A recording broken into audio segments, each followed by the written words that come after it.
किरेन रिजिजू से क्यों छीना गया कानून मंत्रालय, जाने वजह। किरेन रिजिजू को मोदी सरकार के कानून मंत्री पद से हटा दिया है, जिसके बाद में ये सवाल उठ रहे थे कि आखिर इसकी वजह क्या है। एक रिपोर्ट में ये दावा किया गया है कि सुप्रीम कोर्ट से लगातार टकराव के कारण किरेन रिजिजू से कानून मंत्रालय छीना गया। प्रधानमंत्री नरेंद्र मोदी ने अपने मंत्रिमंडल में बड़ा बदलाव करते हुए किरेन रिजिजू को कानून मंत्री के पद से हटा दिया है। उनकी जगह पर अब अर्जुन राम मेघवाल को कानून मंत्रालय की जिम्मेदारी सौंपी गई है। बताया जा रहा है कि न्यायपालिका से लगातार टकराव की मुद्रा में रहने के कारण किरेन रिजिजू से कानून मंत्रालय छीना गया है। चुनावी वर्ष में सरकार न्यायपालिका से टकराव नहीं चाहती है। क्यों बदला गया किरेन रिजिजू का मंत्रालय?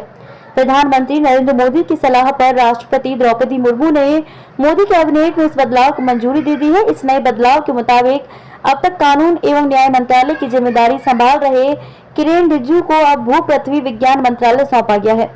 रिजिजू की जगह पर अब अर्जुन राम मेघवाल कानून एवं न्याय मंत्रालय की जिम्मेदारी संभालेंगे।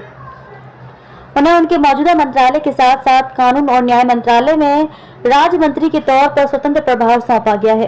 कानून और न्याय जैसे अहम मंत्रालय का जिम्मा संभाल रहे किरेन रिजिजू को इस तरह से अचानक हटाने को बहुत बड़ा और चौंकाने वाला फैसला माना जा रहा है। सूत्रों के मुताबिक न्यायपालिका और खासकर सुप्रीम कोर्ट के साथ लगातार टकराव में रहने के कारण ही किरेन रिजिजू से कानून मंत्रालय छीना गया है। कॉलेजियम व्यवस्था की करते रहे हैं आलोचना। कानून मंत्री बनने के बाद से किरेन रिजिजू लगातार सार्वजनिक तौर पर जजों की नियुक्ति के लिए कॉलेजियम व्यवस्था की खुलकर आलोचना करते रहे हैं। सुप्रीम कोर्ट और जजों को लेकर उनके कई बयान काफी विवादों में रहे हैं। सुप्रीम कोर्ट के खिलाफ उनके द्वारा खुलकर की जा रही टिप्पणियों से सरकार और सुप्रीम कोर्ट के संबंध लगातार खराब होते जा रहे थे और देश के साथ साथ पूरी दुनिया में ये संदेश जा रहा था कि भारत सरकार न्यायपालिका के साथ टकराव की मुद्रा में है। किरेन रिजिजू ने जजों की नियुक्ति की वर्तमान कॉलेजियम व्यवस्था की खुलकर आलोचना करते हुए कहा था कि यह व्यवस्था पारदर्शी नहीं है और संविधान के लिए एलियन है। उन्होंने ये भी आरोप लगाया था कि कुछ रिटायर्ड जज और एक्टिविस्ट भारत विरोधी गिरोह के सदस्य हैं। सुप्रीम कोर्ट के साथ कोई टकराव नहीं चाहती है सरकार। इस तरह के बयानबाजी और टकराव को लेकर सुप्रीम कोर्ट के जज भी अपनी नाराजगी जाहिर कर चुके थे।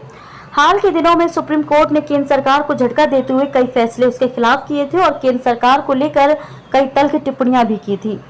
दिल्ली में एलजी बनाम मुख्यमंत्री के अधिकारों की लड़ाई, एल्डरमैन की नियुक्ति और समलैंगिक विवाह सहित कई अन्य मामलों को लेकर सुप्रीम कोर्ट के फैसलों और टिप्पणियों से सरकार की मुश्किलें भी लगातार बढ़ती जा रही थी। ये कहा जाने लगा था कि कानून मंत्रालय सरकार के पक्ष को सही तरीके से अदालत में नहीं रख पा रहा है और इसलिए सर्वोच्च न्यायालय में केंद्र सरकार को लगातार असहज स्थिति का सामना करना पड़ रहा है। बताया जा रहा है कि सरकार चुनावी वर्ष में सुप्रीम कोर्ट के साथ कोई टकराव नहीं चाहती है, क्योंकि शीर्ष अदालत की तल्ख टिप्पणियों से देश भर के मतदाताओं में गलत संदेश जाता है। इसलिए सरकार ने किरेन रिजिजू से कानून मंत्रालय को वापस लेने का फैसला कर लिया। उनकी जगह पर अर्जुन राम मेघवाल को कानून एवं न्याय मंत्रालय का जिम्मा सौंपा गया है। मेघवाल IAS अधिकारी रह चुके हैं, विनम्र स्वभाव के हैं और आमतौर पर टकराव और विवादों से दूर रहते हैं।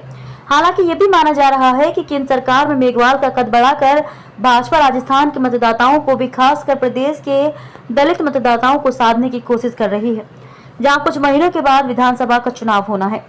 मेघवाल राजस्थान के बीकानेर से लोकसभा सांसद हैं और राज्य में अनुसूचित जाति के बड़े नेता माने जाते हैं।